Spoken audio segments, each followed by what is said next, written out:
The emergency room lights flickered slightly as Nurse Julia sprinted through the corridor. Blood splattered on her gloves, her eyes locked with the stranger's. He was dressed like a janitor, messy scrubs, mop in hand, but the way he barked, "Check his left lung now!" sent the entire trauma team into a frenzy. He wasn't supposed to be there. She wasn't supposed to listen to him, but she did. The patient lived, and the nurse was fired. That janitor was the CEO of the entire hospital chain on a secret mission to uncover corruption. And Julia? She had just changed both their lives forever. It was a rainy Tuesday in Chicago. Nurse Julia Brooks, 29, had always been the first to clock in and the last to leave at Northcrest Medical. Quiet, kind-hearted, and fiercely competent, she was known for treating patients like family, especially the ones others ignored. But behind the smiles, the hospital hid rot. Patients left unattended, overpriced meds pushed by shady administrators, and staff scared silent. Unbeknownst to everyone, Daniel Reeve, the elusive billionaire CEO of Reeve Health Systems, had gone undercover after whistleblower letters landed on his desk. Letters that pointed to Northcrest. Dressed in plain scrubs, he mopped the floor and emptied bedpans, eyes and ears wide open. For a man who owned 22 hospitals, he had seen enough from spreadsheets. Now he wanted the truth from the ground up. Julia noticed him the first day. He looked too sharp to be a janitor. His shoes were too clean. His questions, too smart. Still, she offered him coffee, shared a sandwich, even covered for him when he accidentally walked into the wrong operating room.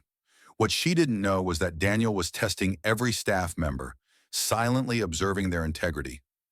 Then came the night that changed everything. A 10-year-old boy was wheeled in with collapsed lungs from a freak accident. Chaos exploded. The trauma surgeon was delayed. Monitors were screaming. Daniel, watching from the sidelines, saw what no one else did. "His lungs not responding. Needle decompression on the left," he shouted. Everyone froze. Julia didn't.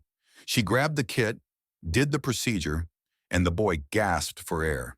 He survived, but the attending surgeon, embarrassed and furious, stormed in minutes later and asked, "Who authorized this?"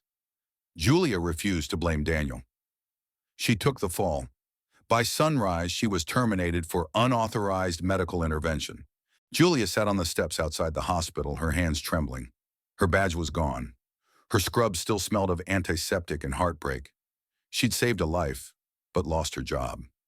Inside, Daniel stood frozen in the janitor's closet, gripping his phone with white knuckles. He had watched everything unfold, and he'd failed to stop it. He wasn't just angry, he was furious. Daniel Reeve had founded Reeve Health Systems after losing his mother to a botched diagnosis in a rundown hospital. His mission was to build a network of facilities that put people before profit. But over the years, board members, directors, and regional admins began using his name for greed. They don't care about patients anymore. They only care about billing codes.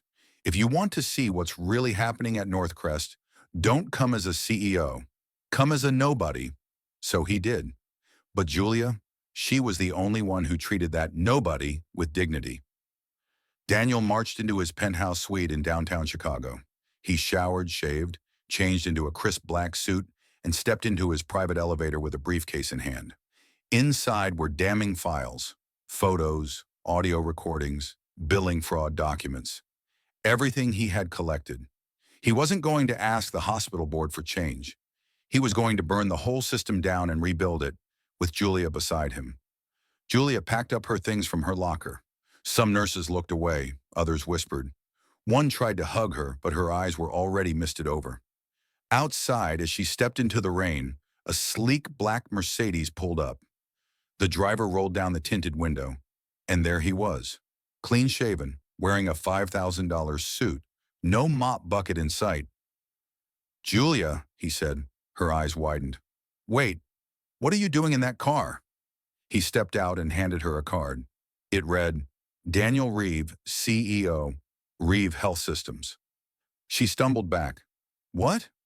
You saved that boy's life. You did what your bosses were too scared to do. You were the only one who treated me like a human being when I was just the janitor." Her breath caught in her throat. "You were fired for doing the right thing," he said. Let's fix that hospital. Together. The directors laughed over coffee and expense reports. Then the double doors swung open. Daniel walked in like a storm. You all knew what was happening, he said calmly, and you let it rot. He tossed the briefcase on the table. Dozens of files spilled out. Video clips of overworked nurses, audio recordings of patients being overbilled, and a full report of illegal activity. One director stood up. Daniel, this is a misunderstanding. You're all fired. The room fell silent. Julia sat in shock. You're the CEO? Daniel smiled.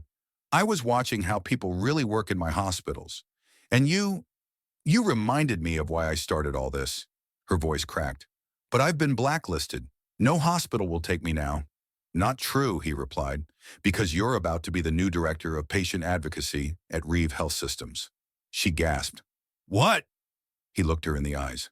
We're going to rebuild everything. Together. One of the fired board members made a call from a burner phone. I need that nurse out of the way. She's a threat now. Julia had no idea. Danger was already coming. The night was cold in downtown Chicago, but inside the Reeve Health Tower, a storm was brewing far hotter than anything outside. Julia had just accepted her new role, a second chance, a seat at the table. Someone was planning her downfall.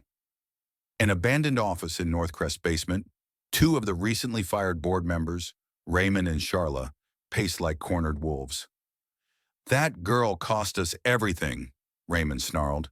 She and that undercover CEO, Charla hissed. He humiliated us.